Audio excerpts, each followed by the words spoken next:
रुको रुको, अगर हंसी ना आए तो कहना। एक जाट ताऊ अस्पताल में आखिरी सांसें गिन रहा था। उसका परिवार व एक नर्स उसके बिस्तर के पास खड्डा दिए थे।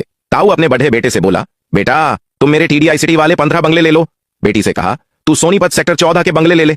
छोटे बेटे से कहा, तू सबसे छोटा है और मुझे सबसे ज्यादा प्यारा भी, तुझे मैं रोहिणी सेक्टर 24 पॉकेट 13 की 20 दुकानें देता हूं। आखिर में ताऊ पत्नी से बोला, मेरे बाद तुम्हें पैसों के लिए किसी का मुंह न ताकना पड़े, इसलिए मेरे यूनिटी वाले 12 फ्लैट तुम अपने पास रख लो। पास में खड़ी नर्स जो यह सब सुन रही थी बहुत प्रभावित हुई। उसने ताऊ की पत्नी से कहा, आप बहुत भाग्यशाली हैं कि आपको इतने अमीर पति मिले जो इतनी सारी जायदाद देकर जा रहे हैं। पत्नी, कौन अमीर, कैसी जायदाद? अरे इनका दूध बेचने का धंधा है, हम सबको जिम्मेदारियां बांट रहे हैं सुबह सुबह दूध पहुंचाने की।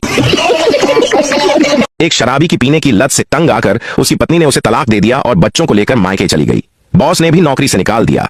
हैरान परेशान वह अपने घर में अकेला बैठा था कि तभी उसकी नजर अलमारी में लगी शराब की बोतलों पर पड़ गई। गुस्से में वह उठा और एक खाली बोतल उठाकर दीवार में दे मारी।